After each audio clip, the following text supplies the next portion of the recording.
안녕하세요. 신약성경 8번째 시간입니다. 먼저 기도하고 시작하겠습니다. 사랑의 하나님 감사합니다. 우리가 신약의 말씀을 읽으며 예수님을 더욱더 알아가고 하나님을 알아가길 소망합니다.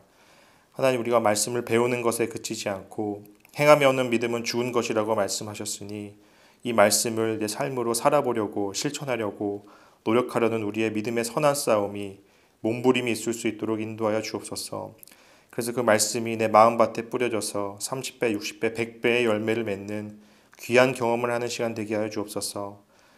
이 팬데믹 시간 가운데 더욱더 말씀이신 하나님을 경험하며 풍성히 하나님과 교제하는, 말씀의 하나님과 교제하는 시간 될 수 있도록 은혜를 내려 주옵소서.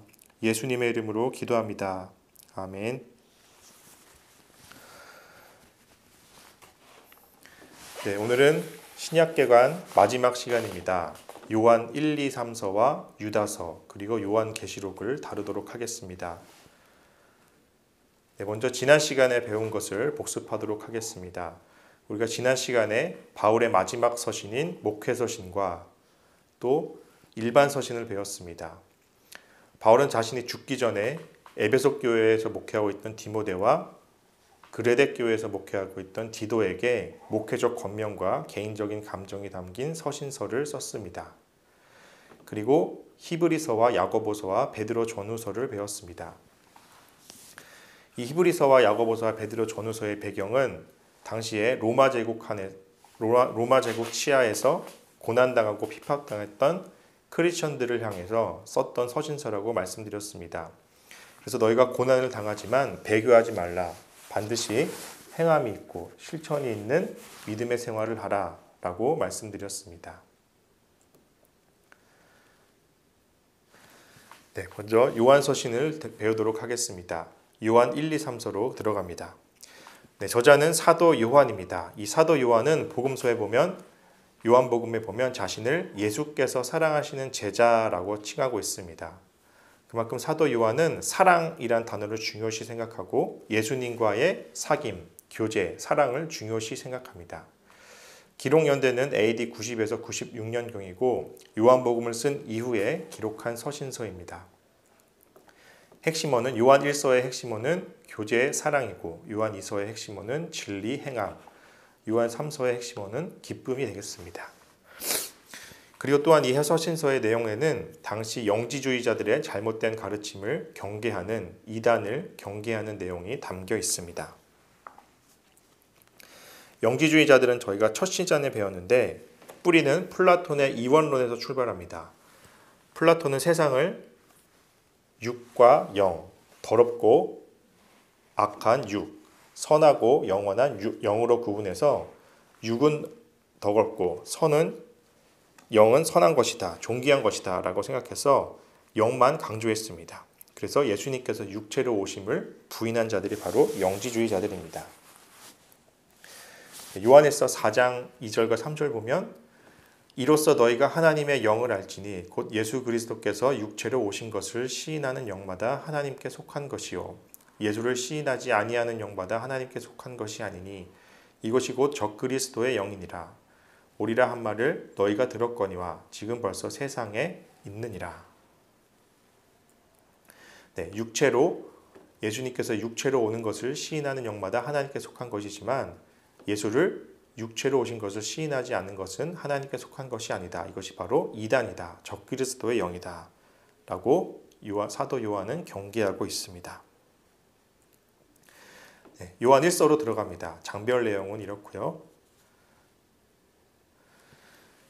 요한 1서 1장 1절 태초부터 있는 생명의 말씀에 관하여는 우리가 들은 바요, 눈으로 본 바요, 자세히 보고 손으로 만진 바라.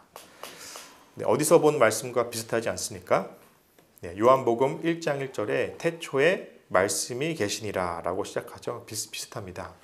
태초부터 있는 생명의 말씀, 이 생명의 말씀은 바로 예수 그리스도인데 이 예수 그리스도를 우리가 들었고 눈으로 봤고 자세히 보고 손으로 만진 바 되었다. 그래서 생명의 말씀이신 예수님이 영이신 예수님이 아니라 우리가 직접 귀로 듣고 눈으로 보고 손으로 만진 바 되었다. 그래서 예수님은 육체로 오셨다라고 하는 것을 동시에 담고 있습니다. 1장 3절 우리가 보고 들은 바를 너희에게도 전함은 너희로 우리와 사귐이 있게 하려 함이니 우리의 사귐은 아버지와 그의 아들 예수 그리스도와 더불어 누림이라. 네, 사도 요한이 자신을 예수께서 사랑하시는 제자라고 칭했듯이 사도 요한은 예수님과의 사귐을 중요시합니다. 사랑의 관계를 중요시합니다. 그래서 이 편지를 쓰는 이유는 너희가 예수님과 사귀게 하고 또 너와 나, 예수님 이렇게 함께 공동체로서 더불어 그 교제의 누림을 누렸으면 좋겠다라고 하는 기록 목적이 있습니다. 그것을 위해서 1장 9절에 만일 우리가 우리 죄를 자백하면 그는 미쁘시고 의로우사 우리 죄를 사하시며 우리를 모든 불의에서 깨끗하게 하실 것이요. 예수님과 사귐을 누리기 위해선 예수님과 교제하기 위해선 조건이 있는데 그것은 바로 우리 죄를 자백하는 것입니다. 우리가 우리 죄를 자백하면 예수님은 그 모든 죄를 용서하시고 깨끗하게 하실 것이다 라고 약속하십니다. 2장 15절 이 세상이나 세상에 있는 것들을 사랑하지 말라. 누구든지 세상을 사랑하면 아버지의 사랑이 그 안에 있지 아니하니 이는 세상에 있는 모든 것이 육신의 정욕과 안목의 정욕과 이생의 자랑이니 다 아버지께로부터 온 것이 아니요 세상으로부터 온 것이라. 이 세상도 그 정욕도 지나가되 오직 하나님의 뜻을 행하는 자는 영원히 거하느니라. 네, 우리의 죄를 자백해야 되는데 그 죄의 구체적인 내용은 이 세상에 있는 것들을 사랑하는 겁니다. 육신의 정욕, 안목의 정욕, 이생의 자랑 이런 것들을 하나님 앞에 고백하고 버리는 것입니다. 그런 것들을 버릴 때 오직 우리는 하나님의 뜻을 행하게 될 수 있는 것입니다. 3장 15절 그 형제를 미워하는 자마다 살인하는 자니 살인하는 자마다 영생이 그 속에 거하지 아니하는 것을 너희가 아는 바라. 자녀들아 우리가 말과 혀로만 사랑하지 말고 행함과 진실함으로 하자. 네, 우리가 예수님과의 사랑 관계를 누릴 뿐만 아니라 그 사랑은 반드시 형제에게 가야 한다고 사도 요한은 강조합니다. 그래서 우리가 입으로만 말로만 사랑하는 것이 아니라 행함과 진실함으로 하자라고 권면하고 있습니다. 예수님께서 육체로 오심을 부인하는 영지주의자들을 향해 동시에 우리는 육적으로 행함과 진실함으로 사랑해야 됨을 동시에 강조하고 있습니다. 4장 10절 사랑은 여기 있으니 우리가 하나님을 사랑한 것이 아니요 하나님이 우리를 사랑하사 우리 죄를 속하기 위하여 화목제물로 그 아들을 보내셨습니다. 하나님이 우리를 사랑하시는 사랑을 우리가 알고 믿었노니 하나님은 사랑이시라. 사랑 안에 거하는 자는 하나님 안에 거하고 하나님도 그의 안에 거하시느니라. 우리가 이 계명을 주께 받았나니 하나님을 사랑하는 자는 또한 그 형제를 사랑할지니라. 네, 여기 하나님은 사랑이시라. 이 사랑은 우리에게서 나온 것이 아니라 하나님에게서 나온 것입니다. 우리 남가주 사랑의 교회 이름도 사랑의 교회죠. 이 말씀이 여기서 나오는 겁니다. 그래서 우리가 하나님의 사랑 안에 거할 때 자연스럽게 형제도 사랑하게 될 수 있습니다. 그래서 하나님 우리는 내 안에 사랑이 없습니다. 하나님의 사랑을 부어주옵소서. 그 사랑으로 하나님을 사랑하고 형제를 사랑하게 하옵소서라고 기도할 수 있어야 합니다. 다음은 요한 2서로 넘어갑니다. 요한 2서는 이단 대처에 대한 말씀이 나옵니다. 7절 미혹하는 자가 세상에 많이 나왔나니 이는 예수 그리스도께서 육체로 오심을 부인하는 자라. 이런 자가 미혹하는 자요 적그리스도니. 예수님께서 육으로 오심을 부인한다고 말하고 있죠. 10절 누구든지 이 교훈을 가지지 않고 너희에게 나아가거든 그를 집에 들이지 말고 인사도 하지 말라. 그에게 인사하는 자는 그 악한 일에 참여하는 자임이라.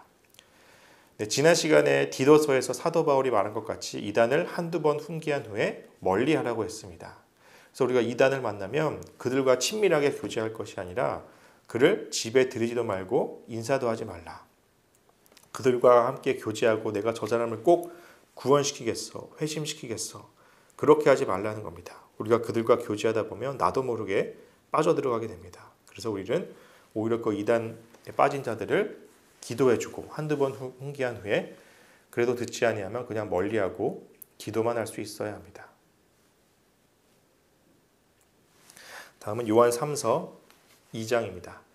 2절입니다. 사랑하는 자여 내 영혼이 잘됨같이 내가 범사에 잘되고 강건하기를 내가 간구하노라. 네, 우리가 잘 아는 말씀이죠. 우리가 기도할 때 항상 나를 위해서 기도하거나 상대방을 위해서 중보기도할 때 항상 그 영혼을 위해서 기도해야 합니다. 물론 나의 육적인 환경, 범사, 또 나의 건강을 위해서 기도할 수 있어야 하지만 그 전에 무엇보다 먼저 영혼을 위해서 기도할 수 있어야 합니다. 왜냐하면 그 영혼이 본질이고 뿌리이기 때문입니다. 그 영혼이 하나님과의 관계에서 살아있어야 하기 때문입니다. 그 영만 살아있다면, 하나님과의 관계만 살아있다면 나에게 어떤 상황이 다가오든지 어떤 환경에 처해있든지 간에 우리는 그 살아있는 영으로 하나님과의 관계로 승리할 수 있기 때문입니다. 그렇게 영혼이 잘된 같이 우리는 범사에 잘되고 강건할 수 있는 것입니다. 그래서 우리는 항상 내 영을 점검하고 상대방의 영혼을 위해서 먼저 기도할 수 있어야 합니다. 3절 보시면 형제들이 와서 내게 있는 진리를 증언하되 내가 진리 안에서 행한다 하니 내가 심히 기뻐하노라. 그래서 이 요한 3서는 수신자가 가이오라는 사람인데 그 가이오의 믿음을 또 격려하고 있습니다. 네가 진리 안에서 행한다 하니 내가 심히 기쁘다. 이렇게 격려하는 것이 바로 공동체의 중요한 역할입니다. 다음은 유다서입니다. 유다서의 저자인 유다는 예수님의 친동생입니다. 예수님의 동생이 또 야고보서를 쓴 야고보가 있죠. 그 야고보의 동생이 바로 유다입니다. 이 유다서에는 이단을 경계하는 내용이 또 담겨 있는데요. 4절 보면 이는 가만히 들어온 사람 몇이 있음이라. 그들은 옛적부터 이 판결을 받기로 미리 기록된 자니 경건하지 아니하여 우리 하나님의 은혜를 도리어 방탕한 것으로 바꾸고 홀로 하나이신 주제 곧 우리 주 예수 그리스도를 부인하는 자니라. 이 이단들이 가만히 들어온다라는 겁니다. 소리 소문 없이 조용히 나도 모르게 들어오는 것이 바로 이단입니다. 그 이단은 예수님을 부인하는 자들입니다. 이단의 모습이 나오는데요. 11절에 화 있을진더 이 사람들이여 가인의 길에 행하였으며 삭슬 위하여 발람의 어그러진 길로 몰려갔으며 고라의 폐역을 따라 멸망을 받았도다. 네, 그래서 이단의 세 가지 특징이 나오는데 가인의 길, 발람의 모습, 고라의 폐역입니다. 그래서 이 가인은 하나님께서 아벨의 제사를 받으셨지만 가인의 제사를 받으지 않으셨죠. 네, 이렇게 예배를 진정으로 드리지 않는 자들이 바로 이단입니다. 하나님을 예배하는 것이 아니라 자기를 예배하고 자기를 위하고 자기 중심적인 예배를 드리는 사람들이 바로 이단입니다. 자기를 부정하고 희생하고 자기를 태워드리는 것이 바로 예배인데 자기 중심적인 예배를 드리는 것이죠. 두 번째는 발람의 모습입니다. 발람은 민수기 22장에 보면 뇌물을 받고 이스라엘을 저주하는 자들입니다. 이 발람의 모습은 물질에 현혹되는 모습입니다. 하나님보다 돈을 사랑하는, 물질을 사랑하는 모습이 바로 이단의 모습입니다. 그리고 세 번째는 고라의 모습. 출애굽기 6장에서 당을 지어서 모세를 반역했던 그런 모습입니다. 그래서 이단은 이렇게 당을 짓고 공동체를 분열시키고 리더를 저주하는 그런 일들이 바로 이단의 모습이라는 겁니다. 19절에 이 사람들은 분열을 일으키는 자며 육에 속한 자며 성령이 없는 자니라. 그래서 사랑하는 자들아 너희는 너희의 지극히 거룩한 믿음 위에 자신을 세우며 성령으로 기도하며 하나님의 사랑 안에 자신을 지키며 영생에 이르도록 우리 주 예수 그리스도의 긍휼을 기다리라. 그래서 유다서의 마지막은 성령, 하나님, 예수님 이 삼위일체 하나님의 모습을 모두 담으며 권면하고 있습니다. 다음은 신약성경의 마지막 책인 요한계시록입니다. 저자는 사도 요한이고요. 사도 요한이 요한 1, 2, 3서를 쓴 이후에 사도 요한도 핍박을 당해서 밤모섬에 유배를 당하게 됩니다. 이 밤모섬은 여기 보시면 여기 소아시아가 이렇게 있고요. 여기가 밤모섬입니다. 여기서 요한계시록을 썼습니다. 이 요한계시록의 수신자는 핍박당하는 소아시아의 7교회입니다. 그래서 박해기 때 기록됐고요. 특별히 로마 황제 도미시안 치하 아래 기록되어 있습니다. 그런데 이 박해는 네로 황제의 박해와도 연관되어 있습니다. 이 네로 황제는 아주 가장 잔인한 박해를 저질렀던 사람인데 당시에 로마에서 큰 화재가 일어나자 그 화재의 원인을 크리스천들에게 돌려서 엄청난 크리스천들을 엄청나게 대학살을 하게 됩니다. 아주 잔인하게 학살한 왕입니다. 그래서 크리스천들을 가장 잔인하게 핍박한 왕 하면 떠올리는 것이 네로 왕인데 바로 네로의 버금갈 만큼 크리스천들을 핍박한 왕이 또 도미시안 황제이기도 합니다. 그래서 그 도미시안 치하 아래 쓰여진 책이 되겠습니다. 그래서 당시 교회가 당하는 핍박을 견디면 반드시 승리할 것이라는 현실적 믿음을 강조한 책입니다. 이 요한계시록은 묵시문학인데요. 이 묵시문학은 상징과 암호로 기록되어 있습니다. 당시에 로마 제국은 성경을 금소로 취급했습니다. 그리고 도미시안은 사탄 같은 존재이다. 도미시안 황제는 사탄 같은 존재이다. 라고 크리스천들은 생각했습니다. 그래서 이 요한계시록을 써야 되는데 이 도미시안 황제는 사탄이다. 라고 직접적으로 쓸 수가 없잖아요. 그래서 이렇게 상징과 암호로 기록했습니다. 그래서 계시록 13장에 보면 용이 짐승에게 권세를 주매 라고 하는 말씀이 나오는데 여기서 용은 사탄을 지칭하고요. 짐승은 국가, 로마 황제를 뜻합니다. 그래서 사탄이 로마 황제를 조종하고 있다라는 내용을 담고 있습니다.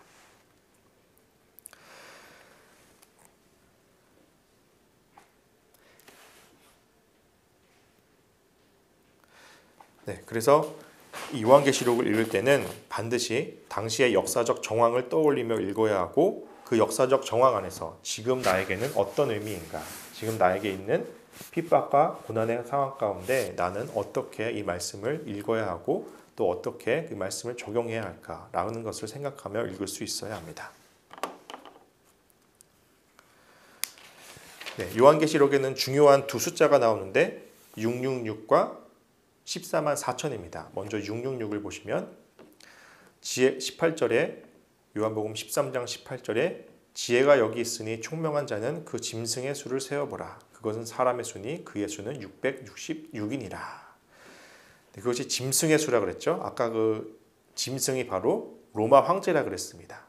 그래서 이것은 로마 황제를 가리키는 숫자라는 것을 떠올릴 수 있습니다. 그래서 그가 모든 자고 작은 자나 큰 자나 부자나 가난한 자나 자연인이나 종들에게 그 오른손에나 이마에 표를 받게 하고 누구든지 이 표를 가진 자 외에는 매매를 못하게 하니 이 표는 곧 짐승의 이름이나 그 이름의 수라.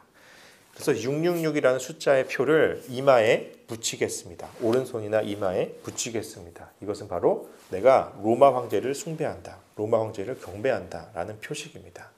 그래서 로마 황제를 경배하지 않으면 이 표가 없으면 매매를 못하게 한다라고 17절에 나와 있죠.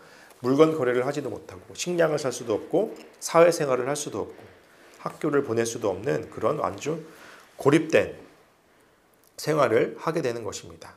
일반적인 생활을 할 수 없는 것입니다. 그래서 사람들은 생활을 위해서라도 어쩔 수 없이 황제 숭배를 할 수밖에 없던 상황인 것입니다.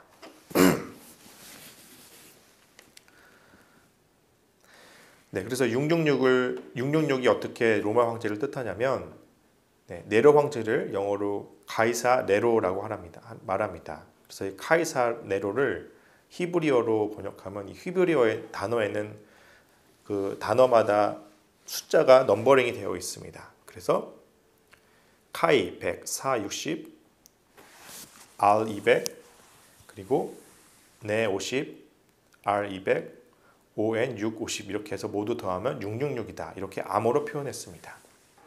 그래서 도미시안 황제를 네로에 빗대어 상징적으로 표현한 것이고요. 이 짐승의 표는 바로 황제의 표를 말합니다. 황제 숭배를 하고 난 후 받는 표고 이 표를 받지 않으면 사회생활을 할 수 없었습니다. 그래서 이 표를 어떤 베리칩이다, 바코드다 라고 이렇게 지나치게 해석하는데 그것은 다 틀린 해석입니다. 당시 역사적 상황에서 해석해야 합니다. 그래서 이 표는 666이라는 숫자는 바코드도 아니고요. 베리칩도 아니고 당시 로마 황제였던 네로 또 도미시안 황제를 칭하는 것입니다. 그래서 요한계시록을 해석할 때 오늘의 어려운 현실을 이겨내는 성서의 교훈으로 해석해야 하는 것입니다. 네, 다음은 14만 4천입니다. 14만 4천 숫자. 요한계시록 7장 4절에 보면 내가 인침을 받은 자의 수를 들으니 이스라엘 자손의 각 지파 중에서 인침을 받은 자들이 14만 4천이니. 네, 그래서 이단들은 인침을 받은 자는 구원받은 자들이고 그들의 수를 14만 4천이다. 그래서 딱 14만 4천 명만 구원받는다. 이것을 또 문자 그대로 해석하게 합니다. 그래서 이 구원받을 사람에 들어가기 위해서 빨리빨리 돈을 갖고 와라. 집 팔고 땅 팔고 건물 팔아서 돈을 교회에 헌금해라. 그것이 바로 신천지입니다. 빨리 24만 4천 안에 들어오게 하는 겁니다. 잘못된 해석으로 사람들을 꼬이는 겁니다. 그러나 이 14만 4천은 문자 그대로 해석하면 안 됩니다. 이것은 엄청나게 많은 수를 의미합니다. 성경에서 중요한 숫자가 바로 12입니다. 12지파와 12제자가 나와 있는데 그 12가 만들어지는 것은 바로 3과 4를 곱하는 겁니다. 3은 일반적으로 하늘의 수이고 4는 땅의 수입니다. 왜냐하면 삼위일체 하나님, 그래서 3은 하늘의 수이고요. 동서남북, 그래서 4는 땅의 수입니다. 그래서 3과 4를 곱한 것이 바로 12입니다. 12, 엄청나게 많은 숫자인데 12를 두 번이나 곱하고 또 거기다가 1000을 곱합니다. 이 1000은 군대 조직에서 가장 큰 숫자를 나타냅니다. 우리가 성경 말씀에 보면 10부장, 100부장, 1000부장이 있습니다. 만부장은 없습니다. 1000부장까지 있습니다. 그래서 1000은 가장 많은 군대의 제일 큰 단위입니다. 그래서 12를 두 번이나 곱하고 거기다가 군대의 제일 큰 단위를 곱한 숫자가 바로 14만 4천이 되겠습니다. 네, 그리고 3과 4를 곱한 숫자가 12인데 또 3과 4를 더하면 7이라는 숫자가 나오죠. 그래서 7도 성경에서 중요한 숫자가 되게 되는 겁니다. 7장 9절에 보면 이 일 후에 내가 보니 각 나라와 족속과 백성과 방언에서 아무도 능히 셀 수 없는 큰 무리가, 네, 그냥 능히 셀 수 없는 큰 무리라고 되어 있죠. 그 큰 무리가 나와 흰 옷을 입고 손에 종려 가지를 들고 보좌 앞과 어린 양 앞에 서서.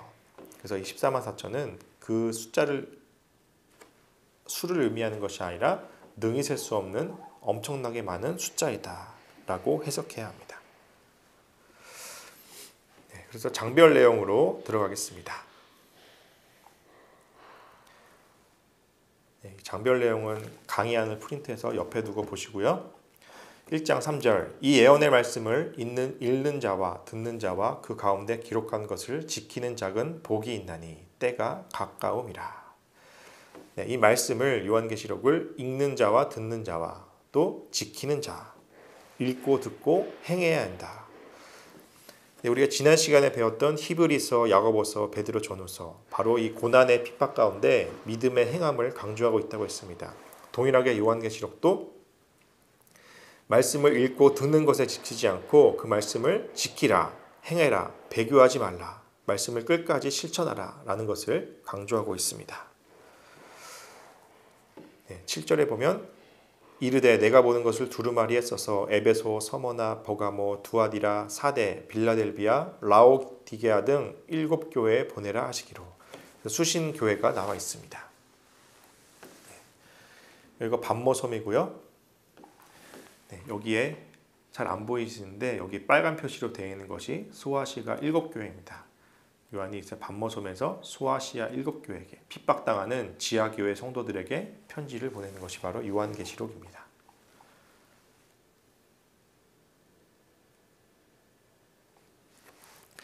다음은 2장에 들어가면 이제 7교회에게 전하는 말씀의 구체적인 내용이 나옵니다. 그 말씀은 패턴이 있습니다. 첫 번째는 칭찬을 하고요. 그 다음에 훈계를 합니다. 그리고 귀 있는 자는 들을지어다 하고 하나님이 특정한 약속을 하십니다. 교회마다 특정한 약속을 주십니다. 2장 1절에 보면 에베소 교회의 사자에게 편지하라. 오른손에 있는 7뼈를 붙잡고 7금 촛대 사이를 거니시는 이가 이르시되. 네, 여기서 예수님을 오른손에 있는 7뼈를 붙잡고 7금 촛대를 사이를 거니시느니라 라고 표현하면서 예수님이 이르시되 말씀하시되, 그리고 그 내용이 쭉 나와 있고요. 7절에 가시면 귀 있는 자는 성령이 교회들에게 하시는 말씀을 들을지어다. 예수님이 말씀하신다. 그 말씀을 들으라. 또 2장 8절에 서머나 교회 사자에게 편지하라. 예수님을 처음이며 마지막이요 죽었다가 살아나시니 라고 표현하면서 예수님이 이르시되, 또 11절에 귀 있는 자는 성령이 교회들에게 하시는 말씀을 들을지어다. 이 7교회에게 하시는 말씀이 이 네 패턴이 반복됩니다. 예수님이 이르시되 그 말씀을 들을지어다. 예수님이 이르시되 그 말씀을 들을지어다. 그래서 교회의 정체성이 무엇인가? 우리는 성경을 통해서, 이 말씀을 통해서 교회는 바로 그리스도의 예수님의 말씀을 듣는 공동체이다 라고 정의할 수 있습니다. 교회는 바로 예수님의 말씀을 듣는 곳입니다. 그것이 바로 교회의 정체성입니다. 교회는, 우리 성도들은 바로 하나님의 말씀, 예수님이 하시는 말씀을 듣는 사람들입니다. 그러나 교회가 요즘 어떻습니까? 사람들의 말이 더 많습니까? 아니면 예수님의 말이 더 많습니까? 저마다 자기 진리, 내 말이 옳다, 자기 주장을 많이 하지는 않으십니까? 내가 진리이다, 내 말이 옳다 라고 하는 모습은 없습니까? 우리는 그런 모습이 없는지 돌아보면서 교회에서 우리의 입은 닫고 사람들의 말은 줄어들고 온전히 예수님의 말만, 하나님의 말씀만 온전히 선포될 수 있도록 기도해야 합시다. 그래서 입을 닫고 귀를 열어서 하나님의 말씀이 풍성히 들리는 교회가 되도록 기도해야 합니다. 다음 4장 가면 천국에 대한 묘사가 나옵니다. 2장, 3장에는 이제 7교회에 대한 구체적인 내용이 나오고 편지의 내용이 나오고 4장부터 이제 본격적으로 사도 요한이 받은 계시의 내용이 나옵니다. 4장 1절에 이 일 후에 내가 보니 하늘에 열린 문이 있는데 보라 하늘에 보좌를 베풀었고 그 보좌 앞에 앉으신 이가 있는데, 하는 천국은 바로 열려 있는 곳입니다. 누구에게나 열려 있는 곳입니다. 그리고 그곳에 보좌가 계신데 그 보좌에는 하나님이 계시고 또 예수님이 계십니다. 그리고 4장 4절에 또 보좌에 돌려 24 보좌들이 있고 그 보좌들 위에 24 장로들이 흰 옷을 입고 머리에 금관을 쓰고 앉았더라. 그 하나님 옆에는 24 보좌들, 24 장로들이 있는데, 이것은 또 숫자를 딱 24명만 있다 그것이 아니라 12를 더해서, 그래서 많은 구원받는 성도들이 많이 그 천국에 있다라는 것을 나타내는 겁니다. 그리고 그들이 4장 9절에서 그 생물들이 보좌에 앉으사 세세토록 살아계시는 이에게 영광과 존귀와 감사를 돌릴 때에, 그 구원받는 성도들이 하나님 앞에 영광과 존귀와 감사를 드린다, 찬양한다는 것입니다. 여러분, 천국에 가면 성경 공부가 있을까요? 네, 말씀을 배우는 것이 있을까요? 네, 바로 거기에 말씀이 계시는데 말씀을 공부할 필요가 없습니다. 천국에 가면 온전히 찬양만 있을 뿐입니다. 그래서 우리가 이 땅에서 찬양을 열심히 해야 합니다. 예배 시간에 립싱크로 찬양하는 것이 아니라 삑사리가 나도, 박자가 안 맞아도 크게 우리의 입술로 찬양할 수 있어야 합니다. 천국에 가면 바로 하나님을 대면하면서 찬양할 일밖에 없기 때문입니다. 그래서 열심히 찬양하시기 바랍니다.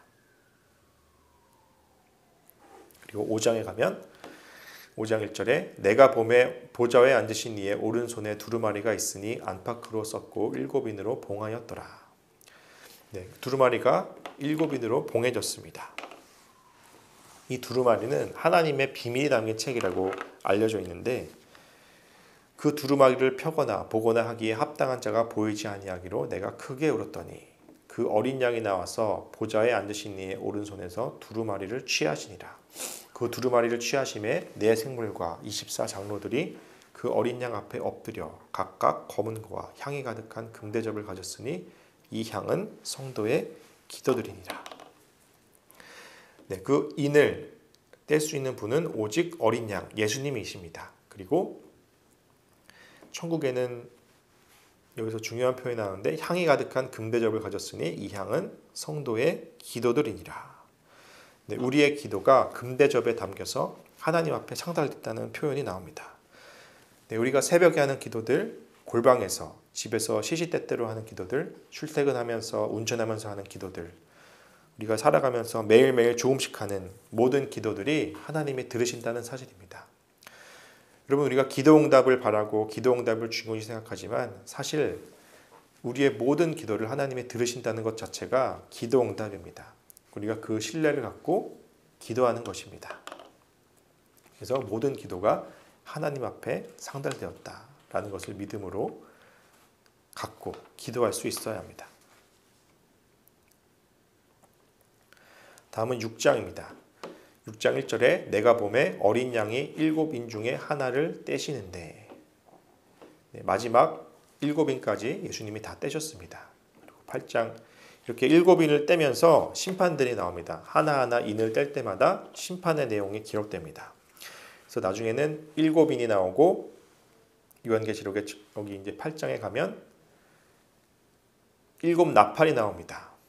네, 그래서 7나팔도 하나하나씩 나팔을 불 때마다 심판이 이어지고요. 또 뒤에는 7대접이 나옵니다. 그래서 7인, 7나팔, 7대접까지 이어집니다.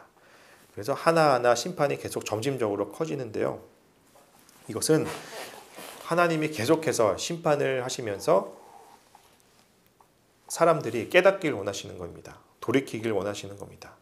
그래서 나중에는 7대접 심판에는 세상의 3분의 1이 망한다라고 하는 그런 엄청난 심판까지 이어집니다. 이렇게 하나님의 무한하신 사랑을 알 수 있어야 합니다. 심판을 보면서 하나님이 무섭다라고 하는 것보다 우리는 하나님의 끝까지 우리를 포기하지 않으시고 돌아오길 기다리시는구나. 그렇게 해서 하나님이 무한하신 사랑을 알 수 있어야 합니다. 10장에 가면 10장 8절에 하늘에서 나서 내게 들리던 음성이 또 내게 말하여 이르되 내가 가서 바다와 땅을 밟고 서 있는 천사의 손에 펴놓인 두루마기를 가지라 하기로. 내가 천사에게 나아가 작은 두루마리를 달라 한즉 천사가 이르되 갖다 먹어버리라. 내 배에는 쓰나 내 입에는 꿀같이 달리라 하거늘. 네, 여기서 두루마리는 하나님의 말씀을 일깨우는데요. 사도 요한이 그 말씀을 먹습니다.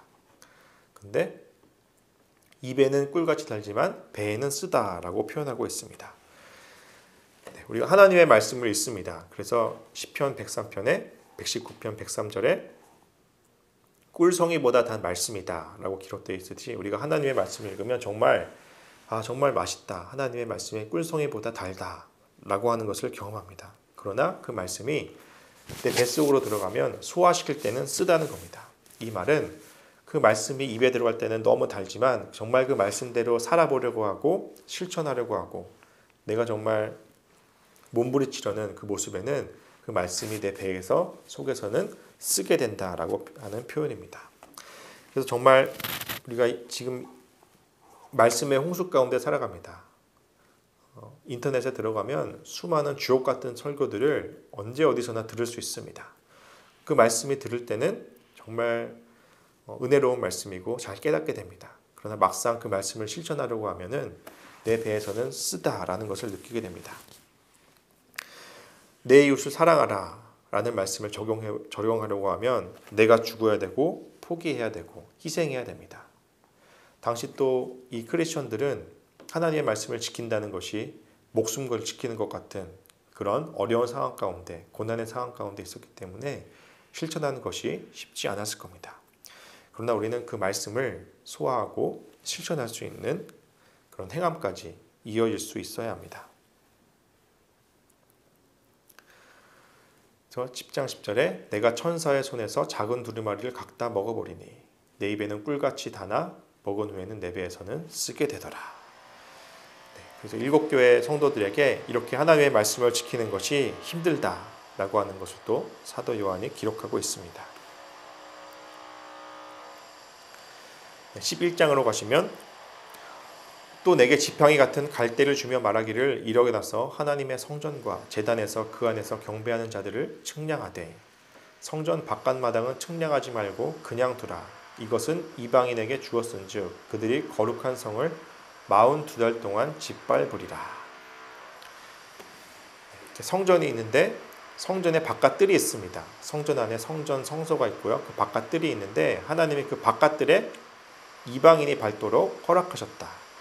그래서 여기서 42달이 나와 있는데 또 이 42달을 특정한 기간이다라고 또 이단들은 해석합니다. 그러나 이것은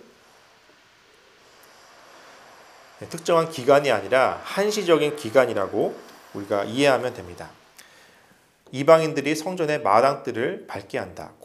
너희가 고난을 받게 한다. 하나님이 허락하시는데 그것은 42달 동안이다. 한시적인 기간 동안만이다. 라고 지칭하는 겁니다. 11장 3절에 보면 내가 나의 두 증인에게 권세를 주리니 그들이 굵은 베옷을 입고 1260일을 예언하리라. 여기서 두 증인은 교회와 성도들을 일컫고요. 그래서 1260일은 우리가 42달 곱하기 31을 하면 1260일입니다. 그래서 42달이 1260일이고요. 이것이 3년 6개월을 가리킵니다. 이방인들이 성전뜰을 받지만 성전 안까지는 내가 들어가지 못하게 한다. 그들이 안으로 들어올 수는 없다. 너희들을 죽일 수는 없다. 또 너희들이 고난을 받는 것은 한시적이다. 일정한 기간이 있다. 이 고난에는 끝이 있다. 라고 하는 것을 말씀하고 있습니다. 다음은 11장 7절입니다. 그들이 그 증언을 마실 때에 무정에로부터 올라오는 짐승이 그들과 더불어 전쟁을 일으켜 그들을 이기고 그들을 죽일 터인즉 3일 반 후에 하나님께로부터 생기가 그들 속에 들어가매 그들이 발로 일어서니 구경하는 자들이 크게 두려워하더라. 하늘로부터 큰 음성이 있어 이리로 올라오라 함을 그들이 듣고 구름을 타고 하늘로 올라가니 그들의 원수들도 구경하더라. 그래서 너희들이 고난을 당하지만 그래서 죽기까지 하지만 너희들은 부활할 것이다. 결국에는 승리할 것이다. 육체는 죽지만 영은 부활할 것이다. 그리고 이 고난은 끝이 있다. 그러니까 견뎌라. 끝까지 참고 인내하라. 라고 예언하고 있는 것입니다. 다음 12장 1절. 하늘에 큰 이적이 보이니 해를 옷 입은 한 여자가 있는데 그 발 아래에는 달이 있고 그 머리에는 12별의 관을 썼더라. 여기서 나오는 여자는 교회를 가리킵니다. 우리가 일반적으로 교회와 성도를 그리스도의 신부라고 하죠. 결혼관계로 일컫죠. 그래서 여자를 교회라고 해석하시면 됩니다. 그런데 이 여자가 아이를 베어 해산하게 되며 아파서 애를 쓰며 부르짖더라. 여자가 아들을 낳으니 이는 장차 철창으로 만국을 다스릴 남자라. 그 아이를 하나님 앞과 그 보좌 앞으로 올려가더라. 그래서 이 교회는 아이를 낳는데 그것이 바로 예수님을 낳게 되고요. 그러나 이 교회는 고난을 받게 됩니다. 12장 6절에 그 여자가 광야로 도망하매 거기서 1260일 동안 그를 양육하기 위하여 하나님께서 예비하신 곳이 있더라. 그래서 교회는 평안하기만 할 수 없습니다. 교회에는 고난이 있습니다. 그러나 고난 가운데 우리는 더욱더 믿음이 정결해지고 굳건해지는 것입니다. 또 그 고난에는 끝이 있는 것입니다. 한시적일 뿐입니다. 13장 1절에 내가 보니 바다에서 한 짐승이 나오는데 뿔이 10이요 머리가 7이라. 그 뿔에는 10 왕관이 있고 그 머리들에는 신성모독하는 이름들이 있더라. 또 짐승이 과장되고 신성모독을 말하는 입을 받고 또 42달 동안 일할 권세를 받으니라. 네, 또 한시적인 기단이 나오죠. 네. 그러니까 시작할 때도 배웠지만 이 짐승은 국가 로마 황제를 가리킵니다. 그리고 로마 황제에게 하나님께서 로마 황제에게 그런 권세를 주셔서 허락하셔서 그 고난이 있는데 그 고난은 42달 동안 한시적이다라는 것입니다. 우리가 욥기를 보면 사탄이 하나님에게 허락받는 장면이 나옵니다. 하나님, 제가 욥이 저렇게 순수해서 하나님을 믿는 것이 아니에요. 욥도 힘들어지면 하나님을 믿지 못할 거예요. 그래서 하나님이 사탄이 욥을 괴롭히도록 허락하십니다. 그러면서 생명만은 건들지 마라 라는 말씀이 나옵니다. 이 고난의 원인은 하나님이시진 않지만 하나님의 섭리적으로 믿음 안에서 그 고난은 하나님이 허락하신 것이다 라고 하는 해석을 할 수 있습니다. 14장 1절에 또 내가 보니 보라 어린 양이 시온산에 섰고 그와 함께 14만 4천이 서 있는데 그들의 이마에는 어린 양의 이름과 그 아버지의 이름을 쓴 것이 있더라.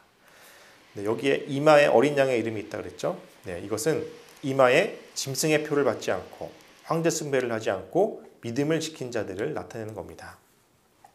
4절에 이 사람들은 여자와 더불어 더럽히지 아니하고 순결한 자라 어린 양이 어디로 인도하든지 따라가는 자며 사람 가운데서 속량함을 받아 처음 읽은 열매로 하나님과 어린 양에게 속한 자들이니. 네, 그렇게 믿음을 지킨 자들은 어린 양을 따라가는 자들입니다.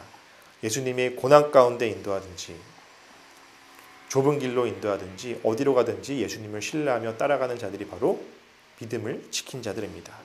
또 그들은 5절에 그 입에 거짓말이 없고 흠이 없는 자들이더라. 그들의 겉과 속은 같습니다. 말로만 믿음을 지키는 것이 아니라 행동으로 믿음을 지키는 자들이 또 그렇게 배교하지 않고 믿음을 지킨 자들입니다. 14장 12절에 성도들의 인내가 여기 있나니 그들은 하나님의 계명과 예수에 대한 믿음을 지키는 자니라. 네, 그렇게 믿음을 지키는 자들은 인내하는 자이다 라고 말씀하고 있습니다. 또 15장 1절에 또 하늘에 크고 이상한 다른 이적을 보매 7 천사가 7 재앙을 가졌으니 곧 마지막 재앙이라. 하나님의 진노가 이것으로 마치리로다. 또 내가 들으니 16장 1절 또 내가 들으니 성전에서 큰 음성이 나서 7 천사에게 말하되 너희는 가서 하나님의 진노의 7 대접을 땅에 쏟으라.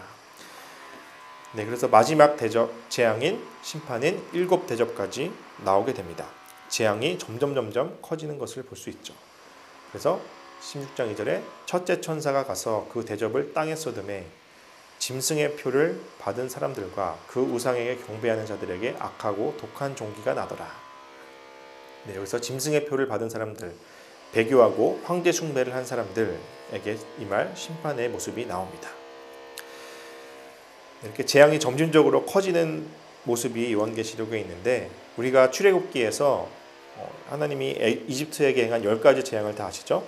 그 10가지 재앙이 점점 심해져서 마지막에 장자의 죽음까지 재앙이 점점 커지는 모습을 보게 됩니다.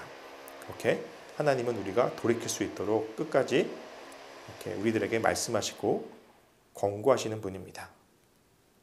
다음은 19장 1절 이 일 후에 내가 들으니 하늘에 허다한 무리의 큰 음성 같은 것이 있어 이르되 할렐루야 구원과 영광과 능력이 우리 하나님께 있도다. 네, 거기서 나오죠. 허다한 큰 무리들이 하나님을 예배하는 모습이 나옵니다. 그에게 빛나고 8절에서 그에게 빛나고 깨끗한 세마포 옷을 입도록 허락하셨으니 이 세마포 옷은 성도들의 옳은 행실이로다 하더라. 이 세마포 옷은 성도들의 옳은 행실이다. 그렇게 믿음을 행한 사람들, 끝까지 배교하지 않고 믿음을 지킨 사람들, 실천한 사람들이 모습이 이렇게 나옵니다.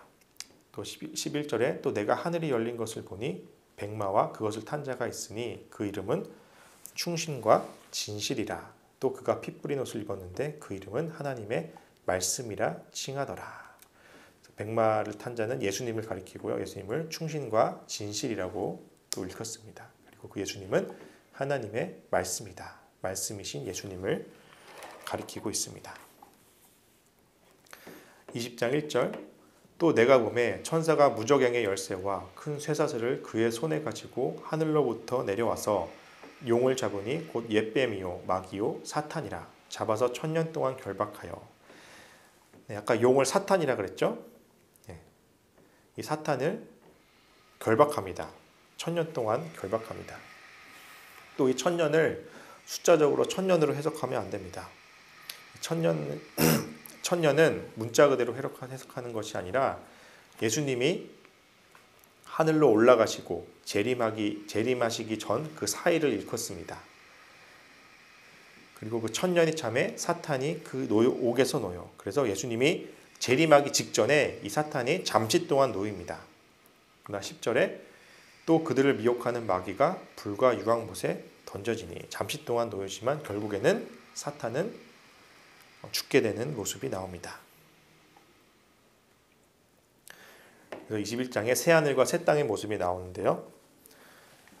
1절에 또 내가 새하늘과 새 땅을 보니 처음 하늘과 처음 땅이 없어졌고 바다도 다시 있지 않더라.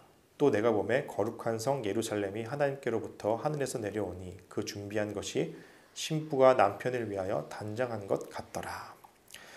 그래서 새하늘과 새 땅이 나오면서 거룩한 성 새 예루살렘의 모습이 묘사되고 있습니다.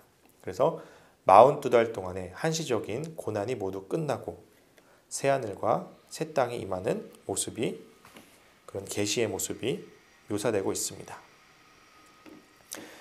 6절에 보면 또 내게 말씀하시되 다 이루었도다. 나는 알파와 오메가요 처음과 마지막이라. 내가 생명수 샘물을 목마른 자에게 값없이 주리니. 그래서 마지막에 예수님이 나는 알파와 오메가다. 내가 결국에는 처음부터 끝까지 다 내 손 안에 있다 라고 하는 모습이 나옵니다. 22장 3절에 가시면 다시 저주가 없으며 하나님과 그 어린 양의 보좌가 그 가운데에 있으리니 그의 종들이 그를 섬기며. 섬긴다는 모습은 예배하는 것을 읽었습니다. 예배하고 찬양하는 모습들, 천국의 모습이 묘사되어 있는데 그의 얼굴을 볼 터이요 그의 이름도 그들의 이마에 있으리라. 하나님의 얼굴을 대면하고 또 하나님의 이름이 이마에 기록되어 있다. 짐승의 표를 받지 않고 배교하지 않고 황제 숭배를 하지 않고 믿음을 지킨 자들의 이마에 하나님의 이름이 기록되어 있다. 5절에 다시 밤이 없겠고 등불과 햇빛이 쓸데없으니 이는 주 하나님이 그들에게 빛이심이라. 그들이 세세토록 왕노릇 하리로다. 천국에는 해와 달도 필요 없습니다. 왜냐하면 하나님 자체가 빛이시기 때문입니다. 7절에 보라 내가 속히 오리니 이 두루마리의 예언의 말씀을 지키는 자는 복이 있으리라 하더라. 말씀을 실천하라, 지켜라. 배교하지 말고 끝까지 믿음을 지켜라 라고 권면하는 모습이 나옵니다. 18절에 내가 이 두루마리의 예언의 말씀을 듣는 모든 사람에게 증언하니 만일 누구든지 이것들 외에 더하면 하나님이 이 두루마리에 기록된 재앙들을 그에게 더하실 것이요 만일 누구든지 이 두루마리의 예언의 말씀에서 제하여 버리면 하나님이 이 두루마리에 기록된 생명나무와 및 거룩한 성의 참여함을 제하여 버리시리라. 하나님이 미리 이 말씀을 가지고 이단들이 장난칠 것을 아신 것 같아요. 이 말씀 외에 누구든지 더하거나 빼면 그들을 제하여 버릴 것이다. 이단들이 요한계시록의 말씀을 자기들의 해석을 덧붙이고 빼고 하면서 잘못되게 해석해서 성도들을 미혹시키는 것이죠. 하나님이 그것을 미리 경계하신 말씀이 있습니다. 그래서 마지막 말씀을 보면 이것들을 증언하신 이가 이르시되 내가 진실로 속히 오리라 하시거늘 아멘 주 예수여 오시옵소서. 주 예수의 은혜가 모든 자들에게 있을지어다. 아멘으로 마치고 있습니다. 그래서 오늘 배운 내용을 정리하자면 예수께서 사랑하시는 제자, 사랑의 사도 요한은 요한 1, 2, 3서에서 우리가 믿음을 지키려면 가장 본질적인 것은 하나님과 사귐이 있어야 된다. 사랑의 관계, 교제가 있어야 된다. 라고 하는 것을 권면하고 있습니다. 그리고 이단을 경계하는 모습이 나옵니다. 이단을 한두 번 훈계한 후에 멀리하라. 이단을 집에 들이지도 말고 멀리하라. 라고 하는 대처법이 나옵니다. 그리고 요한계시록은 묵시문학입니다. 상징과 암호로 쓰여져 있습니다. 그 이유는 당시에 금서기 때문에 이 편지에 도미시안 황제는 사탄이다 라고 하는 것이 밝혀지면 어떻게 하겠어요? 잡혀가겠죠? 그래서 용은 사탄이다. 사탄이 짐승에게 권세를 주었다. 사탄이 로마 황제에게 권세를 주었다. 그래서 용이 짐승, 이렇게 상징적인 암호로 쓰면서 이것이 밝혀져도 이것은 우리끼리 읽는 소설이에요. 판타지 소설일 뿐이에요. 이렇게 할 수 있는 것이죠. 그래서 요한계시록은 문자 그대로 해석하면 안 되고 상징으로 기록되어져 있다. 특별히 당시 역사적 상황에서 로마 제국 치하에서 고난을 당했던 크리스천, 그런 배경의 역사적 배경에서 해석할 수 있어야 합니다. 그래서 이 모습이, 이 요한계시록 말씀이 오늘의 어려운 현실, 이겨내는 나에게는 어떻게 적용되어야 하나? 내 상황 가운데, 내 환경 가운데 고난과 핍박이 있다면 나도 동일하게 그렇게 믿음을 지켰던 그 선조들처럼, 믿음의 선조들처럼 이 말씀을 실천하고 믿음을 끝까지 인내함으로 지켜야겠다라고 하는 성서의 교훈으로 해석할 수 있어야겠습니다. 네, 그래서 오늘까지 이렇게 신약개관을 모두 마무리했습니다. 여러분 신약 성경을 다 읽으셨는지 모르겠습니다. 그러나 이것이 신약개관이 끝났다고 해서 포기하지 마시고 계속해서 성경을 읽으셨으면 좋겠습니다.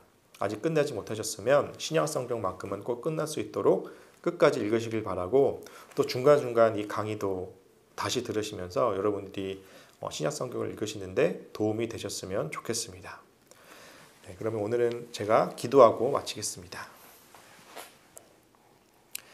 하나님 아버지, 오늘 우리가 신약개관 마지막 시간을 이렇게 마치면서 하나님, 우리가 말씀을 듣고 읽고 끝나는 것이 아니라 그 말씀을 지키고 행하는 자가 될 수 있도록, 실천하는 자가 될 수 있도록 하나님 은혜를 내려 주옵소서.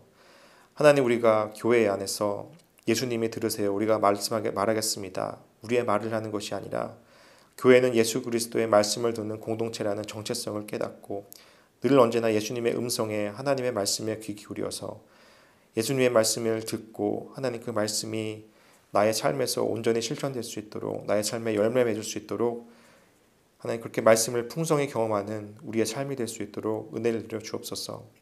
하나님, 신약 성경 말씀을 통해서 예수님을 더욱더 풍성히 경험하고 하나님을 알아가는 시간 되게 해주셔서 감사합니다. 이것으로 끝난 것이 아니라 계속해서 말씀을 내 손에서 떠나지 않고 말씀을 읽고 실천하는 자가 될 수 있도록 함께하여 주옵소서. 예수님의 이름으로 기도합니다. 아멘. 수고 많으셨습니다.